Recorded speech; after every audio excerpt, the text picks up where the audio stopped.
Hello और welcome student, स्वागत है आपका करण गुप्ता ट्यूटोरियल क्लासेस में, जिसमें हम आज बात करेंगे एक बहुत ही इंपॉर्टेंट टॉपिक के ऊपर। और इससे रिलेटेड रिक्वायरमेंट मुझे काफी समय से आ रही थी और मेरे स्टूडेंट्स मुझसे ये क्वेश्चन पूछ रहे थे कि सर एक ऐसा वीडियो बनाइए कि जब हम क्वालिटी कंट्रोल के लिए इंटरव्यू देने के लिए जाएं तो हमसे FTIR, जी हाँ, ये जो मेरे पास में जो इंस्ट्रूमेंट रखा हुआ है ये है FTIR, जिसका फुल फॉर्म है फूरियर ट्रांसफॉर्म इंफ्रारेड स्पेक्ट्रोस्कोप। तो इससे रिलेटेड हमसे किस टाइप के क्वेश्चन पूछे जा सकते हैं, साथ ही साथ उनके आंसर्स भी बताइए, जिससे कि हम एक ही वीडियो से इंटरव्यू की प्रिपरेशन कर सकें।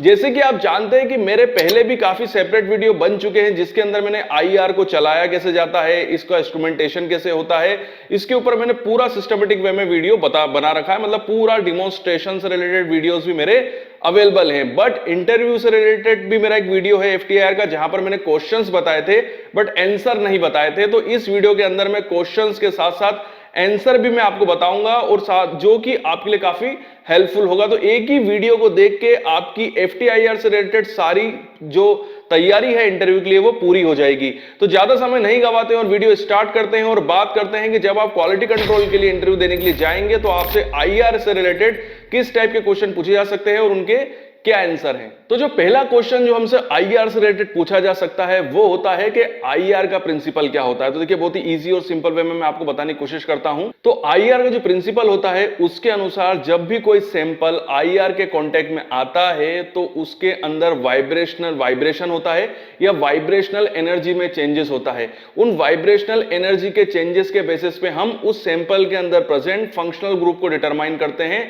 तो ये होता है IR का प्रिंसिपल। के आई फिर से मैं आपको सिंपल वे में समझाता हूं कि जब कोई सैंपल IR वेव्स के कांटेक्ट में आता है तो उसमें क्या होता है, उसकी वाइब्रेशनल एनर्जी में चेंजेस होना स्टार्ट हो जाता है, और उस वाइब्रेशनल एनर्जी चेंजेस के बेसिस पे ही हम सैंपल के अंदर प्रेजेंट फंक्शनल ग्रुप को डिटरमाइन करते हैं। तो ये कहलाता है IR का प्रिंसिपल। बहुत ही सिंपल और इजी वे में मैंने आपको समझाने की कोशिश करी है। दूसरा क्वेश्चन आपसे इंटरव्यू में पूछा जा सकता है कि IR की रेंज क्या होती है। तो दो टाइप से पूछा जा सकता है कि IR की इलेक्ट्रोमैग्नेटिक रेंज क्या है या IR की स्कैनिंग रेंज क्या है। ध्यान रखिएगा, दो टाइप से पूछा जाएगा, या तो IR की स्कैनिंग रेंज क्या है और IR की इलेक्ट्रोमैग्नेटिक रेंज क्या है। तो आपको इसका आंसर देना है कि IR की जो स्कैनिंग रेंज होती है वो 4000 सेंटीमीटर इनवर्स से लेकर 400 सेंटीमीटर इनवर्स तक होती है। 4000 से 400 सेंटीमीटर इनवर्स तक। अगला क्वेश्चन कि IR के अंदर हम किस टाइप के टेस्ट परफॉर्म करते हैं। तो IR के अंदर हम आइडेंटिफिकेशन टेस्ट परफॉर्म करते हैं। मैं एक चीज आपको बता दूं कि जब भी क्वालिटी कंट्रोल लेबोरेटरी के अंदर कोई भी सैंपल आता है तो सैंपल के लिए आइडेंटिफिकेशन टेस्ट लगाया जाता है। यह आइडेंटिफिकेशन जो टेस्ट होता है वो FTIR के थ्रू ही लगाया जाता है। और इस आइडेंटिफिकेशन के अंदर, और अगला क्वेश्चन ये पूछेगा कि इस आइडेंटिफिकेशन के अंदर क्या चेक किया जाता है। तो इस आइडेंटिफिकेशन टेस्ट के अंदर हमारे सैंपल के अंदर प्रेजेंट फंक्शनल ग्रुप को डिटरमाइन करते हैं। हमारे सैंपल के अंदर प्रेजेंट फंक्शनल ग्रुप के बेसिस पे हम किसी भी कंपाउंड को आइडेंटिफाई करते हैं फार्मा इंडस्ट्री के अंदर। तो जो भी सैंपल जब भी क्वालिटी कंट्रोल लेबोरेटरी के अंदर इंटर होता है तो सबसे पहले जो उसका आइडेंटिफिकेशन टेस्ट लगाया जाता है वो FTIR के थ्रू लगाया जाता है, और उसके अंदर हम उसके फंक्शनल ग्रुप को डिटरमाइन करते हैं। अगला क्वेश्चन आपसे इंटरव्यू में पूछा जा सकता है कि FTIR के अंदर कौन से रीजंस होते हैं। देखिए, FTIR के अंदर बेसिकली दो रीजंस काम करते हैं। दो रीजन, एक होता है फिंगरप्रिंट रीजन और दूसरा होता है फंक्शनल ग्रुप रीजन। फिर से बता रहा हूं, दो रीजन होते हैं।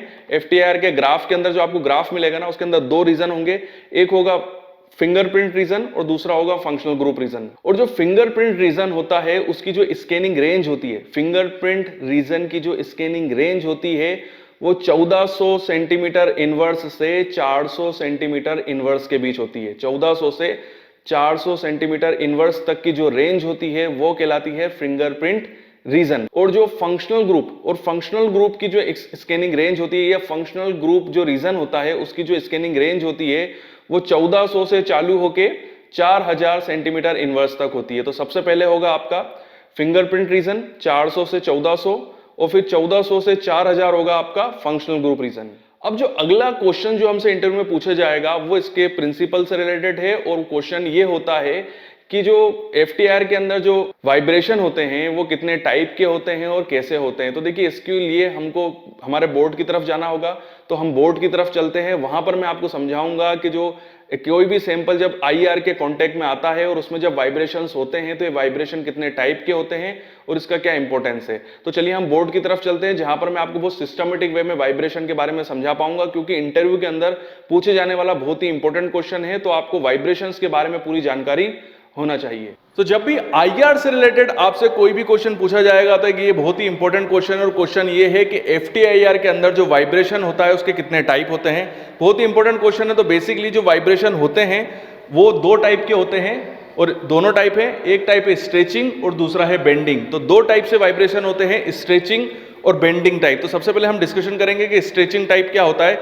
तो बेसिकली स्ट्रेचिंग टाइप के अंदर जो वाइब्रेशन होता है, तो आपको आंसर देना है vibration in bond distance cause due to vibration. मतलब यहां पर जो वाइब्रेशन होता है वहां पर जो बॉन्ड की जो डिस्टेंस होती है दो मॉलिक्यूल्स के बीच में, उन डिस्टेंस के अंदर डिफरेंस क्रिएट होता है। मतलब मॉलिक्यूल पास में आते हैं दूर जाते हैं, पास में आते हैं दूर जाते हैं, मतलब बॉन्ड डिस्टेंस जो होती है वो कम ज्यादा होती रहती है। तो इस टाइप के वाइब्रेशन को क्या बोला जाता है, स्ट्रेचिंग। और वैसे भी स्ट्रेचिंग का मतलब भी होता है खींचना, ठीक हो गई।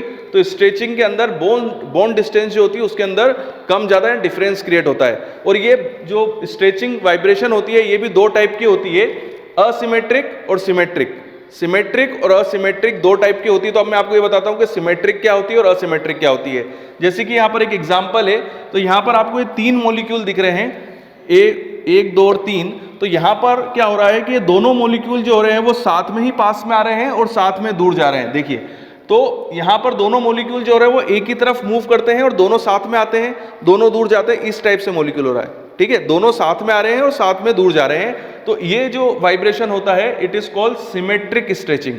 यहाँ पर सिमेट्रिकली स्ट्रेचिंग हो रही है क्योंकि दोनों मॉलिक्यूल साथ में मूव कर रहे हैं, एक सिमेट्री में मूव कर रहे हैं। वहीं अगर आप यहाँ देखेंगे तो ये दोनों मॉलिक्यूल जो हो रहे हैं वो उल्टा मूव कर रहे हैं। मतलब एक पास में आता है तो दूसरा दूर जाता है, दूसरा पास में आता है तो अगला दूर जाता है। तो ये असिमेट्रिक स्ट्रेचिंग वाइब्रेशन है, ठीक है, क्योंकि यहाँ पर सिमेट्री है, दोनों साथ में पास आ रहे हैं और साथ में दूर जा रहे हैं। तो ये हो गया सिमेट्रिक। और यहाँ पर क्या हो रहा है, एक पास में आ रहा है तो दूसरा दूर जा रहा है, दूसरा पास में आ रहा है तो फिर पहला वाला दूर जाता है। तो it is called asymmetric stretching vibration.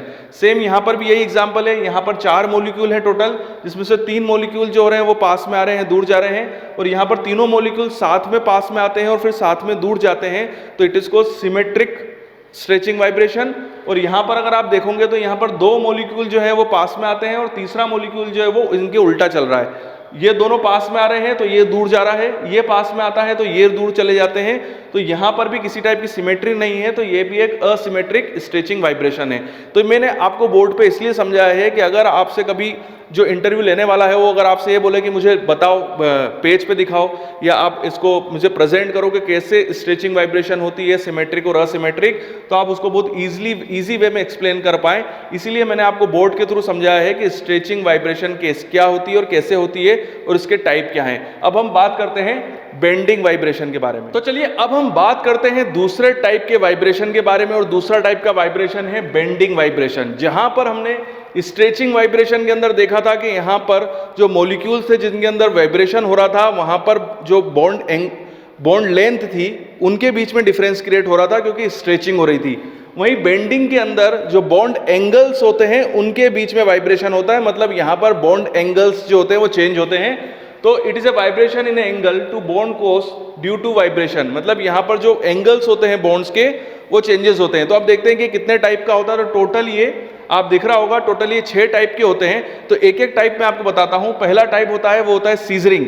Scissor का मतलब होता है कैंची। तो देखिए यहां पर जो बॉन्ड एंगल्स में जो वाइब्रेशन होता है वो कैंची की तरह होता है। देखिए ये दोनों जो मॉलिक्यूल हैं वो आपस में पास आने की कोशिश करते हैं, पास आते हैं दूर जाते हैं, जैसे कैंची चलती है ना, तो इट इज कॉल्ड सीजरिंग। मतलब सीजर की तरह, कैंची की तरह यहाँ पर बॉन्ड एंगल्स में चेंज होता है। नेक्स्ट है रॉकिंग। तो रॉकिंग के अंदर आप देख रहे हैं एक ऊपर की ओर जा रहा है, एक नीचे की ओर जा रहा है। तो इस तरीके का मूवमेंट होता है। एक जो मॉलिक्यूल होगा वो ऊपर जाएगा तो दूसरा नीचे जाएगा, नीचे ऊपर।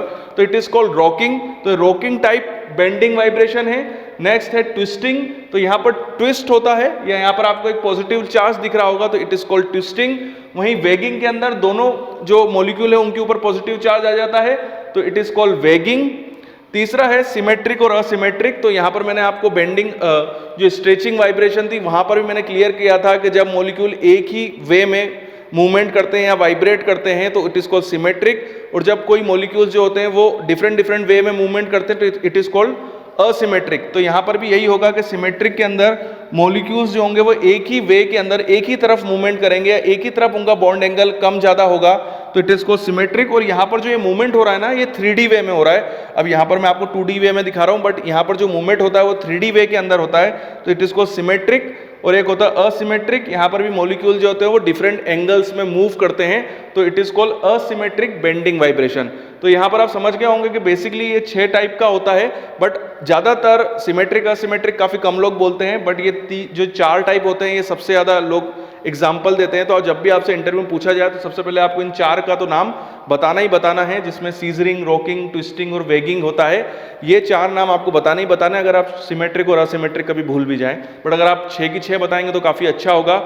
और काफी इंपॉर्टेंट क्वेश्चन है और बहुत ही इंपॉर्टेंट पॉइंट है इसको डिस्कशन करना, क्योंकि जब भी एफटीआईआर की बात होगी और उसके प्रिंसिपल के ऊपर बात होगी तो फिर टाइप ऑफ वाइब्रेशन के ऊपर बात जरूर होगी। ये अगला क्वेश्चन होगा ही होगा। तो आपको याद रखना है कि इसकी वाइब्रेशन 2 टाइप से होती है, स्ट्रेचिंग और बेंडिंग। यही नहीं, जब आप इसका इंटरप्रिटेशन करेंगे तो वहां पर भी स्ट्रेचिंग और बेंडिंग के पॉइंट्स होते हैं कि स्ट्रेचिंग की पीक कहां पर आ रही है, बेंडिंग की पीक कहां पर आ रही है, ये पॉइंट्स आपको याद रखने हैं। और ग्राफ के अंदर भी जब हम इंटरप्रेट करते हैं तो हम उसको शो भी करते हैं कि स्ट्रेचिंग और बेंडिंग के पॉइंट्स किधर हैं। तो बहुत ही इंपॉर्टेंट इंफॉर्मेशन है जो कि आपको रखनी है। तो अगर आप शॉर्ट नोट बना रहे हैं तो इसके शॉर्ट नोट जरूर बना लीजिए, क्योंकि ये बहुत ही इंपॉर्टेंट क्वेश्चन है और इसके जवाब आपको याद होने चाहिए। जो अगला और बहुत ही इंपॉर्टेंट क्वेश्चन आईआर से रिलेटेड इंटरव्यू के अंदर पूछा जाता है वो ये पूछा जाता है कि जब एफटीआईआर के अंदर जब हम सैंपल को प्रिपेयर करते हैं तो सैंपल को प्रिपेयर करने के लिए हम केबीआर का यूज करते हैं, पोटेशियम ब्रोमाइड का यूज करते हैं। तो क्वेश्चन ये उठता है कि पोटेशियम ब्रोमाइड का ही क्यों यूज किया जाता है। तो उसका आंसर ये है क्योंकि डाइपोल मूवमेंट जो होता है पोटेशियम ब्रोमाइड का वो बिल्कुल 0 होता है। पोटेशियम ब्रोमाइड के अंदर जो हमारा सैंपल होता है वो काफी स्टेबल होता है और टेम्परेचर रेजिस्टेंस होता है। उसके अलावा ये आईआर इनएक्टिव होता है, मतलब ये आईआर में किसी भी टाइप की पीक शो नहीं करता है। आईआर रीजन के अंदर तो बिल्कुल भी पीक शो नहीं करता है और आईआर से बिल्कुल नॉन रिएक्टिव होता है, जिसकी वजह से हम सैंपल प्रिपरेशन के लिए पोटेशियम ब्रोमाइड का यूज करते हैं। उसके अलावा एक क्वेश्चन और उठता है कि आईआर के अंदर मतलब एफटीआईआर के अंदर हम वाटर को यूज क्यों नहीं करते, मतलब वाटर को सैंपल प्रिपरेशन के लिए यूज क्यों नहीं करते हैं। क्योंकि वाटर जो होता है वो काफी स्ट्रॉन्ग पोलर सॉल्वेंट होता है। उसके अलावा आईआर रीजन के अंदर वाटर अपनी 2 स्ट्रॉन्ग पीक्स को शो करता है, मतलब जब आईआर हम लेंगे तो वहां पर वाटर की 2 स्ट्रॉन्ग पीक्स हमको दिखाई देती है, जिसकी वजह से हम वाटर को एज ए सैंपल प्रिपरेशन के लिए यूज नहीं करते। एक और बहुत इंपॉर्टेंट क्वेश्चन कि जब हम केबीआर मतलब पोटेशियम ब्रोमाइड के अंदर सैंपल को प्रिपेयर करते हैं तो उन दोनों का रेशो क्या होता है। तो मैं आपको रेशो के लिए बता दूं, और काफी स्टैंडर्ड क्वेश्चन है और इंटरव्यू के अंदर काफी पूछा जाता है। तो आपको बताना है कि जब हम जो सैंपल लेंगे वो लेंगे 1 से 2 mg के बीच में, वहीं जो केबीआर होता है पोटेशियम ब्रोमाइड होता है वो 300 से 400 mg के बीच में लिया जाता है। मतलब यहां पर जब हम सैंपल को प्रिपेयर करते हैं तो पोटेशियम ब्रोमाइड की क्वांटिटी हमारे सैंपल की क्वांटिटी से ज्यादा होती है। हमारा सैंपल जो होगा वो 1 से 2 mg होगा, वहीं जो हमारा केबीआर है जो पोटेशियम ब्रोमाइड है जो हम सैंपल के अंदर ऐड करते हैं वो 300 से 400 mg तक होता है। अगला क्वेश्चन जो इंटरव्यू में पूछा जा सकता है वो इसके इंस्ट्रूमेंटेशन से रिलेटेड होता है, और क्वेश्चन ये होता है कि एफटीआईआर के अंदर किस टाइप के लैंप्स का यूज किया जाता है, कितने टाइप के लैंप्स का यूज किया जाता है। तो बेसिकली इसकी स्कैनिंग रेंज के हिसाब से एफटीआईआर के अंदर लैंप्स का यूज किया जाता है, जैसे कि नियर आईआर रेंज के लिए रेंज के लिए टंगस्टन हेलोजन लैंप्स का यूज किया जाता है। मिड आईआर रेंज के लिए नार्नेस ग्लोवर या फ्लोवर भी बोला जाता है, नार्नेस ग्लोवर या फ्लोवर बोला जाता है, मिड रेंज के लिए इसका यूज किया जाता है। और फार रेंज के लिए हाई प्रेशर मर्करी लैंप का यूज किया जाता है। एक क्वेश्चन ये भी पूछा जाता है कि क्या आईआर जो इंफ्रारेड वेव्स होती है क्या वो हमको दिखाई दे सकती है। तो मैं आपको एक चीज बता दूं कि आईआर वेव्स जो होती है वो इनविजिबल रेंज होती है, इसको हम महसूस कर सकते हैं बट इसको देख नहीं सकते हैं, क्योंकि इसका नाम ही है इंफ्रारेड। मतलब रेड के बाद जो रेज हमको दिखाई महसूस हुई उसे बोला गया इंफ्रारेड रेज। ये यूवी रेस के बाद ये रेज आती है बेसिकली, और यूवी रेस का मतलब अल्ट्रावायलेट रेस का जो आखिरी कलर होता है वो लाल होता है, रेड होता है, और उसके बाद जो एनर्जी महसूस की गई है, जो रेज महसूस की गई वो इंफ्रारेड थी।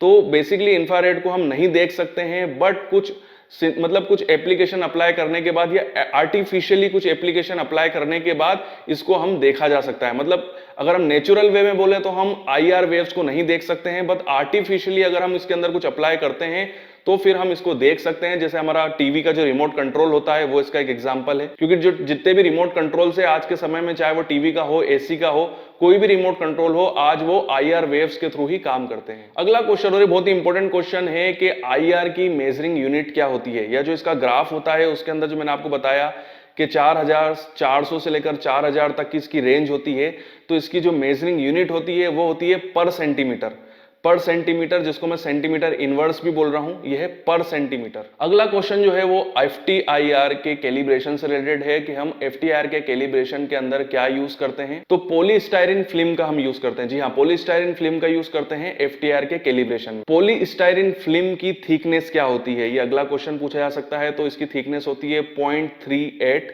मिलीमीटर, 0.38 mm के उससे ही रिलेटेड एक क्वेश्चन पूछा जा सकता है कि पॉलीस्टायरीन फिल्म का ही क्यों यूज किया जाता है, क्योंकि ये सभी टेम्परेचर में स्टेबल होती है, काफी स्टेबल होती है टेम्परेचर में, और हाईली ड्यूरेबल होती है। यूएस फार्माकोपिया के अंदर, ये एक अगला क्वेश्चन है कि यूएस फार्माकोपिया के अंदर आईआर की किस चैप्टर में बात की गई है। तो 854, जी हाँ 854, 854 नंबर के चैप्टर के अंदर यूएस फार्माकोपिया के अंदर आईआर की बात की गई है, बट ये जो आईआर है ये मिड आईआर है। अगला क्वेश्चन ये पूछा सकता है कि रेडिएशन के सोर्स क्या होते हैं। एफटीआईआर के अंदर रेडिएशन के सोर्स के लिए क्या यूज किया जाता है, ये इसके इंस्ट्रूमेंटेशन से रिलेटेड क्वेश्चन है। फार आईआर के लिए मरकरी आर्क का यूज किया जाता है। मिड आईआर के लिए नार्नेस्ट फिलामेंट या नार्नेस्ट ग्लोवर का यूज किया जाता है। नियर आईआर के लिए टंगस्टन फिलामेंट का यूज किया जाता है। और जनरली मिड आईआर का यूज इंडस्ट्री के अंदर किया जाता है। ये चीज आपको याद रखनी कि इंडस्ट्री के अंदर मिड आईआर का यूज किया जाता है। तो यहां पर मैं ये वीडियो कंप्लीट करता हूं, और ये वो क्वेश्चंस थे जो कि आईआर से रिलेटेड आपसे इंटरव्यू में पूछे जा सकते हैं। ये वीडियो आपको कैसा लगा कमेंट्स में मुझे जरूर बताइएगा।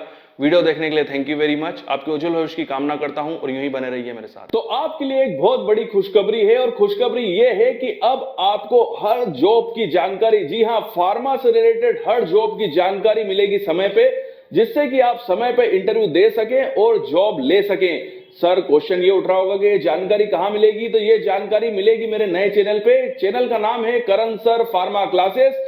इस चैनल को सब्सक्राइब कर लीजिए, क्योंकि इस चैनल के थ्रू मैं आपको समय समय पे फार्मा इंडस्ट्री से रिलेटेड या फार्मा सेक्टर से रिलेटेड, चाहे वो गवर्नमेंट सेक्टर हो या प्राइवेट सेक्टर हो, उससे रिलेटेड जानकारी मैं आपको समय समय पे देता रहूंगा, जिससे कि कोई भी इंफॉर्मेशन, कोई भी न्यूज जो कि जॉब से रिलेटेड है वो आपसे नहीं छूट पाएगी।